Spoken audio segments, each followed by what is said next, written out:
Everyone's out there doing their 2019 best driver review, but they're all overlooking one crucial factor.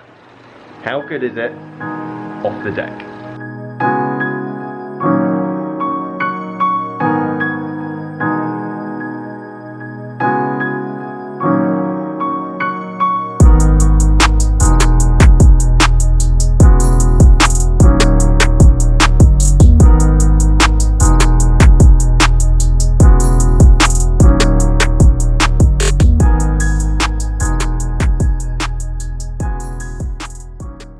Okay, so you guessed it, I have run out of content ideas.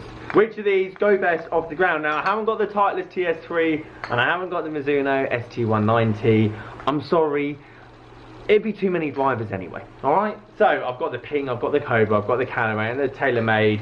Arguably the biggest market share of the drivers this year. I know the ST190 is doing well. Cobra's obviously definitely up there as, especially in the UK anyway, #1 selling driver now. And Titleist, we've just never had Titleist.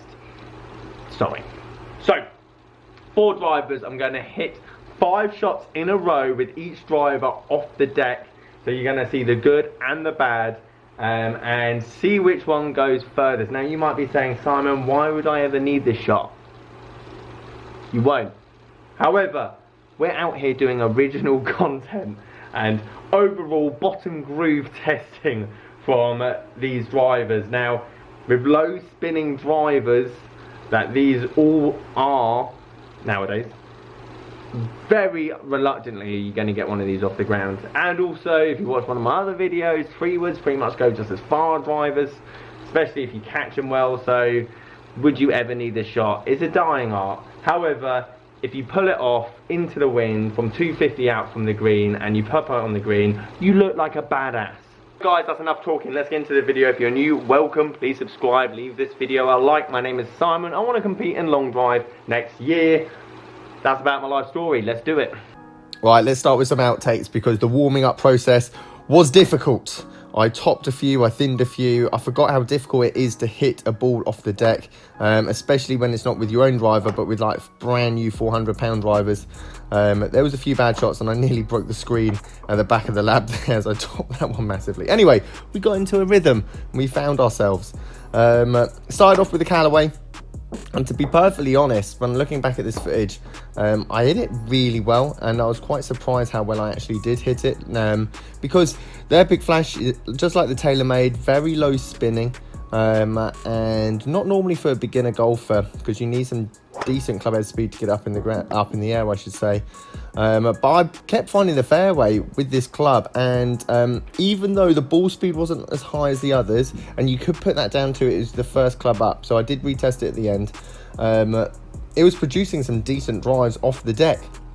When you would ever need a 280-yard drive off the deck, don't quite know. However, if you did need it, this Epic Flash definitely stood up to the test. And these, basically, you can't, from 287 yards, they were on top of each other. I couldn't believe how close they were, and I would never be able to do that again. But I was pretty impressed. The only thing I would say, when it comes to standing over the Callaway and the TaylorMade, they sit really far open. I don't know if anyone else has noticed this, but even when you're teeing the ball up, they both sit very far open. When you're hitting something, obviously, off the ground or shorter tee, I almost felt like I had to toe the club in just to hit it straight.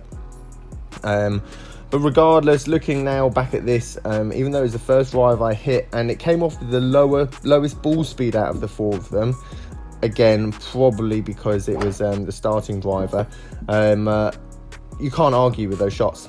TaylorMade struggled a bit with it, I'm not going to lie. I'm not a big fan of the M5 this year, just the way it sits and the price point, and I don't really feel like it gives you anything more than the M3 did last year.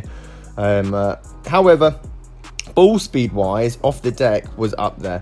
I don't think it was the highest, even after I tested them at the end, but when you caught it off the first 2 grooves, which obviously you never should probably aim for, it definitely produced some of the highest ball speed. Now, the reason it didn't necessarily go as far as the Callaway is because it just produced a bit more spin, but that's probably because I was getting into it and I was striking the ball better.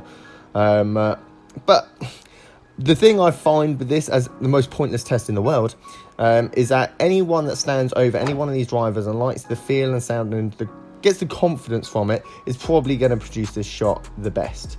But what I'm interested in is how forgiving are these drivers when you don't quite catch them out the middle and you catch them a tiny bit thin, or tiny bit at the toe or the heel, and this is probably the ultimate test of a forgiving driver. And I absolutely buttoned this one. I mean, you can't argue with that. That's a great shot, and if I can do it once, I should be able to do it all over again, so that probably shows the flaws in my swing. And longest drive at this point with the TaylorMade M5. On to the Ping G410.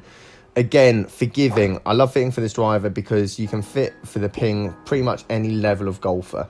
So whether you're a beginner or a low handicap, or you want to hit it at mile, there's so many different variations. And I like the fact that you can pretty much generically fit this for any golfer. Now, I was hitting some very high, like that's the 3-wood height shot. Like the spin rate I produced off the first 2 grooves of this driver was like exceptional. Now I know it didn't go as far as the TaylorMade, but that launch is like ridiculous. Off the deck, that is incredible. These are all lofted at the same. This is a 10.5 head, and I did loft it down to 9 degrees. But I just felt like I was hitting a 3-wood. That's how high these shots were when I was getting used to it. So again, it comes down to swing technique and myself. However, it's funny how hitting these all off the deck, they all fit into the same pattern as the Ping G410, even though I thinned the nuts off that one. Came out as the most spinning driver, which I'd expect. And if you're an older golfer or more beginner golfer, I'm always going to sway more towards the Ping. That's just the way I am as a club fitter. Just for that point of view, it gets the ball up in the air and it launches it up there, even though I'm teeing it. Well, I'm not even teeing it, it's coming off the ground. And 3 out of 5 of these were nice, high, basically 3-wood shots. So that was surprising. And I think consistency-wise, if I had the shot, I'd probably take the Ping. Last but not least, the Cobra. My firm favourite this year, and I'm probably a bit biased because A, the price point's great, which isn't in the 400-yard mark as all the other ones, and I do feel like it gives just as much as the rest, and these numbers will show exactly why I feel that as well. I love the feel and the weight of this driver. I feel like it feels a lot more balanced, and again, that's more personal preference than anything else. But these things do become very important when you are buying a new driver. Now, I have missed 2 for 2 for on terms of fairways, so that probably isn't backing up my argument as much as you'd like to think. However, when I do catch one like this one, it goes for a mile, and that is what I've found with this driver when I've teed it up in the past, even I should say. It's gone further and has a higher ball speed than any other driver I've tested this year. 166 in terms of ball speed off the deck, which is incredible, and I've got 300 yards out of it. Again, when I would ever need a 305-yard drive off the deck, I don't know. And I know, again, I've missed another fairway here, but you'll see in a minute when I warm up with all the other drivers, you'll see how consistent I am with it. But as a general package, off the deck, consistency wise, Ping G410. Now, I did revisit every driver, so this is the Callaway again, because I wanted to make sure that I gave it as fair test, and this is the, again, best drive I could hit. Bit too low, still went out to about 280, so a good overall drive. Then I got onto the TaylorMade, again, higher ball speed, but again, the bad shots were just too bad with it, I should say. But I guess the argument is that any one of these drivers can hit this shot, and again, it's down to the person swinging it rather than the driver itself. This one was the only one that came out better than the original. I actually got 300 yards with the Ping G410 as well, so bang on 300 yards, which again, probably if I had the choice, would be the Ping G410 in tournaments. However, the winner outright, just in every aspect against the Cobra. You can see me just like shaking my head in disbelief at how good this driver is off the ground. Dead straight, down the middle. I hit 3 in a row just to show you the consistency. I hit 3 shots with each of these drivers, but the only reason I showed you one of the previous drivers is because the other 2 of the 3 were rubbish, whereas all 3 out of 3 of these were down the middle, straight, hardly any curvature, and going an absolute mile.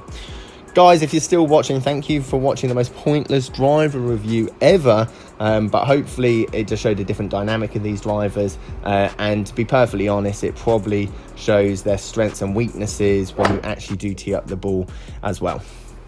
So guys, there you have it. Cobra, for me, personally, worked the best on the most pointless test in the world of hitting it off the deck. However, I think in terms of consistency of just a great feeling club, it's all about confidence, and standing over it, I felt confident, and that's half of the game at the end of the day. Making sure you like the look of and the feel of and the sound of the club that you're standing over. I'm sure if someone else picked up another one of these clubs, they'll probably be able to produce different results. However, spin rate, launch, you can't argue with that, and as I said, there's a reason why I think Cobra this year is the UK's #1 selling driver, price point, forgiveness, distance, and everything else like that. Guys, thank you ever so much for watching. As always, leave this video a like if you liked it, subscribe if you're new, and I'll catch you guys later.